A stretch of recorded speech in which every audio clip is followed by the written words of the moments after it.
Okay, let's get to our weather impact alert. I rarely start off with our 7-day forecast, but there's so much to take in over the next 7 days. I want you to take a good look at this, all right? It is mild.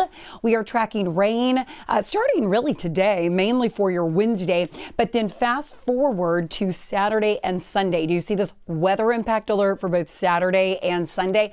There are a lot of question marks.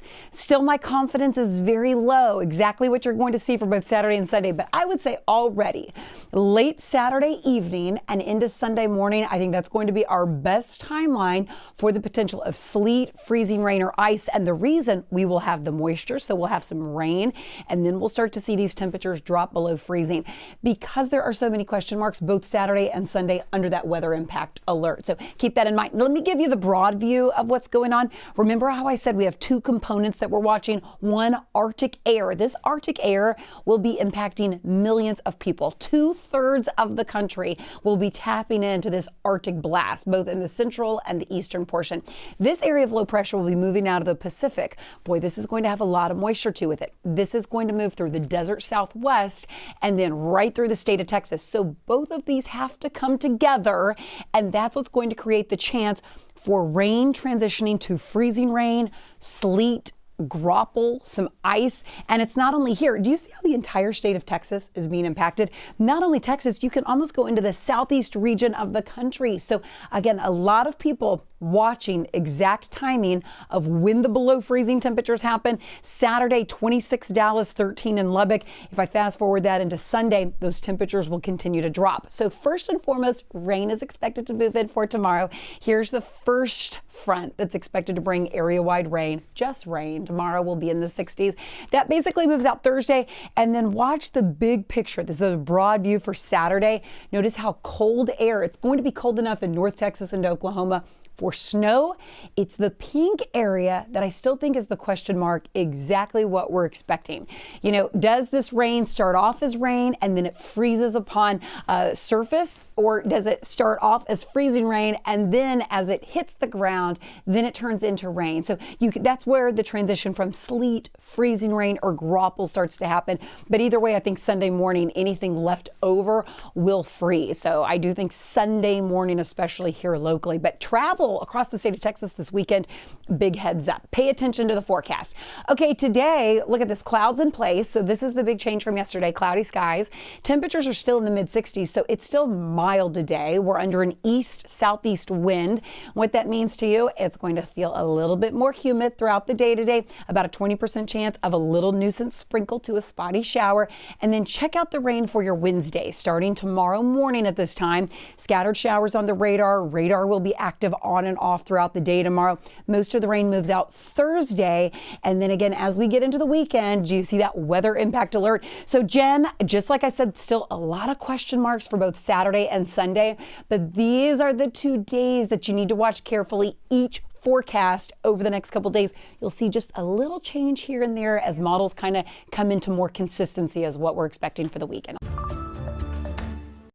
I'm meteorologist Caitlin McGrath, and I want to take a few minutes and talk about some of the winter weather you'll hear making headlines here over the cold winter months, starting with Arctic blasts that come from the polar vortex. So let's start with the basics. What the polar vortex is. It's an area of low pressure and cold air that surrounds it that sits at both the north and the South Pole. When we have a strong polar vortex, we have a really tight jet stream that keeps that cold air trapped in place at the poles. But sometimes the jet stream weakens and that polar vortex, that Arctic air, can sink south. Sometimes it can go as far south in the United States as parts of Texas and the southeast. But most often you'll kind of hear about these Arctic blasts through parts of the Midwest, the Great Plains, and the Northeast. Now you'll also hear us talking about Alberta clippers, and they get their names because oftentimes these weak little winter systems form in Canada, right around the region of Alberta, and they just kind of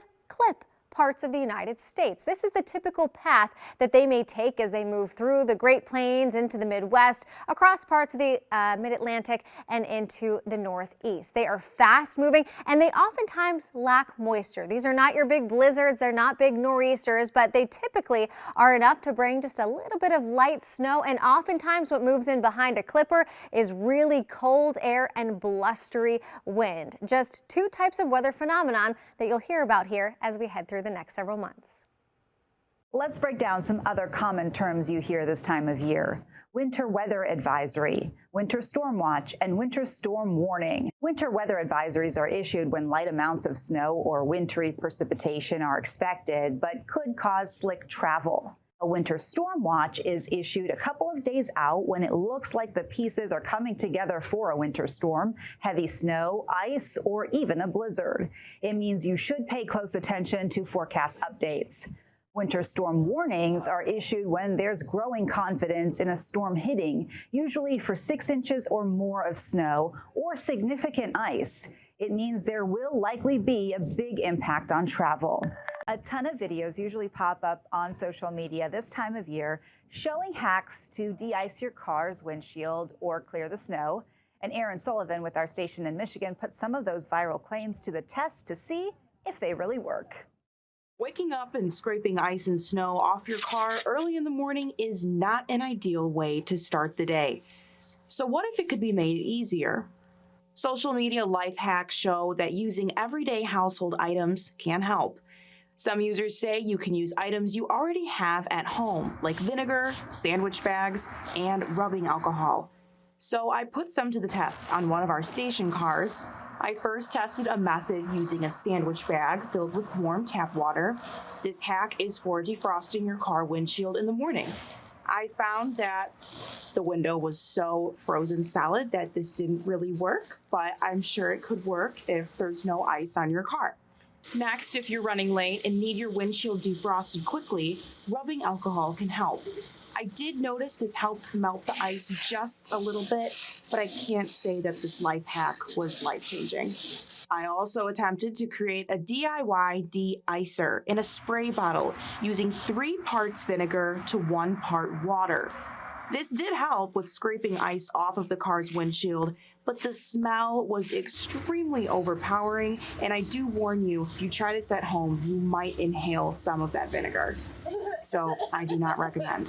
And if you experience icy doors and handles, I know I do in the morning, well, you can put WD-40 on the rubber edges around your door. This is going to help prevent your door from freezing shut. And for door handles, hand sanitizer can help de-ice those handles early in the morning when they're frozen shut. And lastly, put your visors down inside your car to trap warm air when defrosting your car towards your windshield. This is going to help quicken the defrosting up.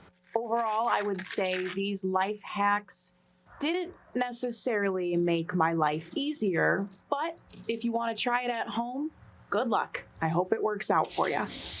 Another hack that always pops up, especially in Texas, using a Whataburger cup to protect exposed pipes or outdoor faucets in freezing temperatures. And this is actually true. Experts say any styrofoam cup can work if you don't have a faucet cover. Styrofoam is a great insulator. It might not work as well as the insulated covers, but can come handy in a pinch.